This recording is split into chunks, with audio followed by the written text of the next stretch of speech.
music is different here. The vibrations are different. Not like Planet Earth.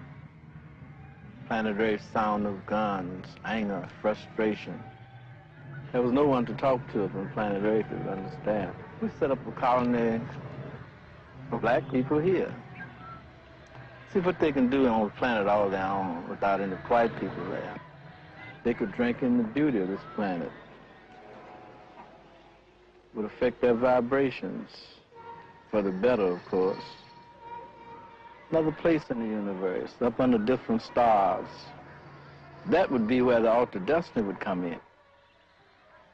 Equation-wise, the first thing to do is to consider time as officially ended. We work on the other side of time. We'll bring them here through either isotope teleportation, transmolecularization, or better still, teleport the whole planet here through music.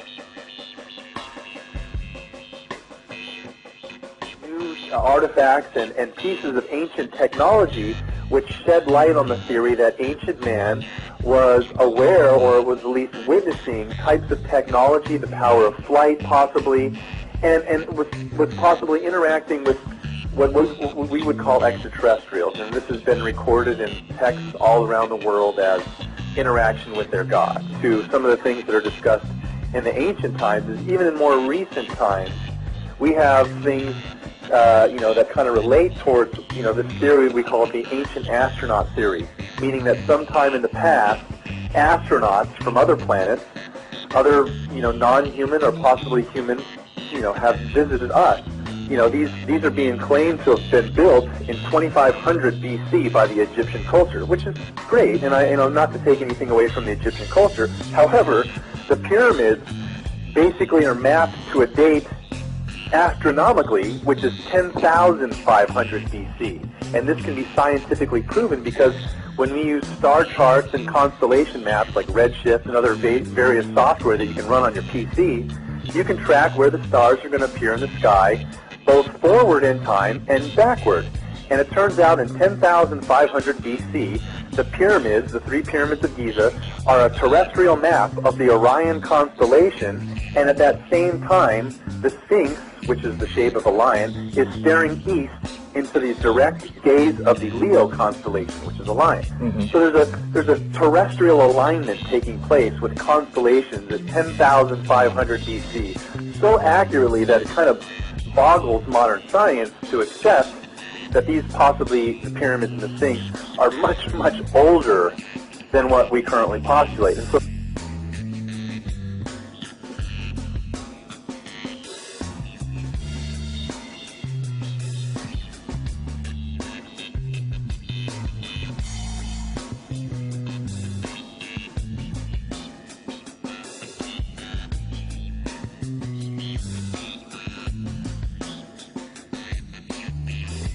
look like a helicopter, some spacecraft.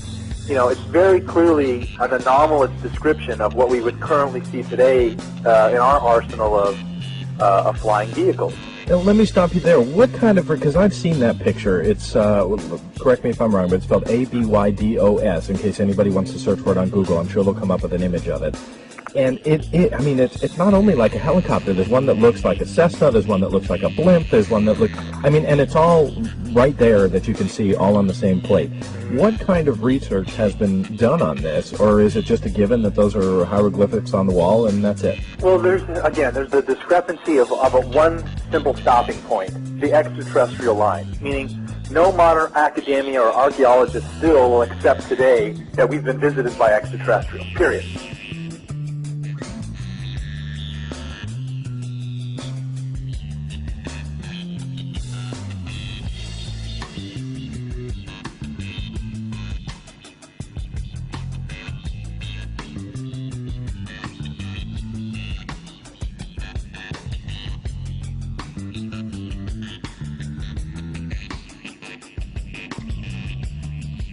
stopped in usually to buy coffee and make a small chit-chat with the young lady who would ring me up. She was from Ethiopia, and I never really said much, just, how you doing? It looks like it's going to be a nice day today.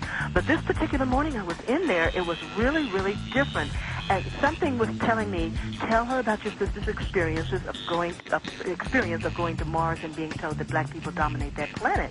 And I said, okay, I don't want to do this. I was like, I don't know her that well. I don't know what she's going to think of me, and she's going to think I'm crazy. And I just didn't feel comfortable doing that because she was virtually a stranger with the exception of just, making small chit-chat when I saw her each morning. But it was unrelenting. It would not stop. And so I just gave in because the feeling was so powerful and so overwhelming and so unrelenting. So I just blurted it all out, and she said, she didn't bat an eye. She said, oh, yes, that's true. It's in our history books back in Ethiopia. Our ancestors came from the planet Mars. As a matter of fact, I could have my mother send for my history book back in Ethiopia for you to see. I couldn't read Ethiopian, but I was like, what? I had to have her repeat it. I was just really, really shocked. I couldn't believe it. But she repeated it. I heard it correctly. So a few months passed by. I went to a lady who had an African dress shop in an area of Dallas called Wynwood Village. And she was older than the first young lady, and this woman, the older woman, was from Nigeria. So I thought, well, let me pose this question to her and this scenario, see what kind of feedback she can give me. She's older and elder. She might be able to really enlighten me on this subject, and indeed she did. I told her the same story about my sister's experience of going to Mars and what she was told, and she said, yes, this is true. Our ancestors came from the planet Mars, and they settled in what they call Africa to mine the gold because it was most plentifully found there. But because of the influence of Islam and Christianity, all that had been suppressed and went underground. She said you could not talk about these things anymore as both of these religions emerged on the continent. So she said if you go into some of the villages today and talk to some of the elders, you can still see shrines to this very day dedicated to our ancestors from the planet Mars. That's amazing. Oh, George, I tell you, it was so amazing. I felt like Alex Haley. You remember the movie and the book Roots, where he goes back and traces his ancestry to Africa? But I was now being told of an ancestry that went beyond our planet, that all the way reached to another planet. And it was just so phenomenal. And I felt like, this is, I'm getting a link to a galactic family that we've never had before. And it made me realize how successful the slave traders had been in cutting off all our knowledge of our history and our knowledge of ourselves and our religions and our culture and everything, because all of this she was telling me was what was passed down through oral traditions in Africa. And she said, but if you talk to young people in Africa today, they don't know this. She said, because they are either Muslim or Christian, and that is not a part of the origin story. What? He didn't know where Elijah came from because he didn't have a mother or father and didn't want to tell you about man incarnating on the planet Earth, so they said he's a Teshbite. And then they tried to look up Teshbite, it became a place. They thought about Melchizedek. They didn't know what he was, where he came from. He said he had neither mother nor father, no beginning of that. We don't know who he is, but he had to be a man. You follow that? Because they cannot deal with the fact that we are incarnation.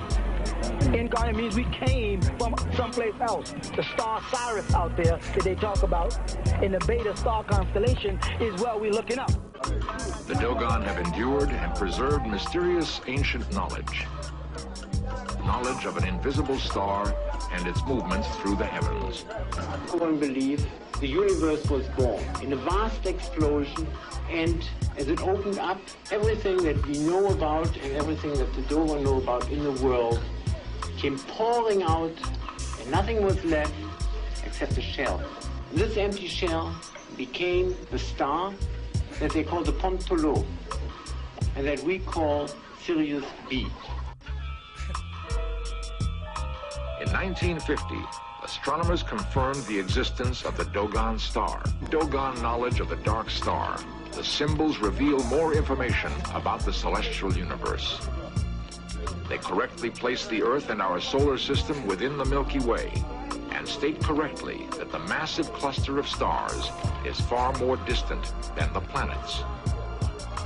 The understanding of astronomical movements led the Dogon to investigate the human anatomy. They discovered the circulation of blood in the body long before it was discovered by the English physician William Harvey in the 17th century. These symbols and the knowledge they hold are the legacy of the mysterious Numos, the messengers from the dark star. But if you merge the energy, you see that the energy is forming a big blue triangle. The triangle is in what sign? Earth sign. Earth. That's interesting because now we're dealing with land. That shows you if we just marry the energy. And one thing about the Moors and the war is, that's the last time that you went on record at war and actually whooped these Europeans' asses.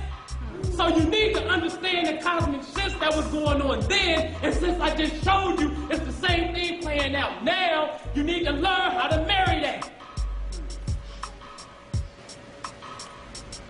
Therefore, you see this. See, the ancestors gonna speak. They gonna speak through signs and symbols. They gonna show you what you should be doing, all right?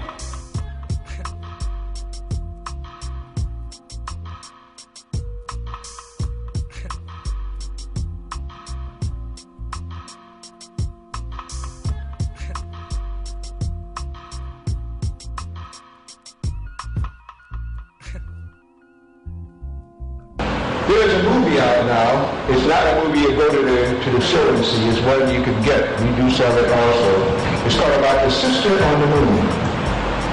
It consists of a 1.5 billion-year-old spaceship which they found on the moon, driven by a black woman.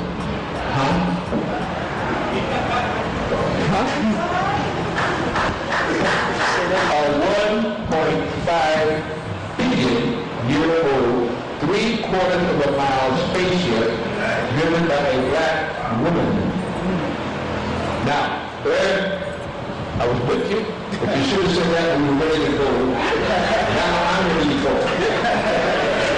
Don't leave yet. It's just the beginning. That says, if it's true, a lot of things. First of all, that the moon was around here 1.5 billion years ago, at least. That there were spaceships that could go to the moon, and there were black people on the moon, and each one was a female. Now, they have found heads of robots and androids that look Negroid on the moon. They have found in the United States, in Africa, the same kind of a head of a black woman that you see on Mars. Well, Earthlings, you just want to speak of realities, no myths. Well, I'm the myth talking to you. So it's farewell.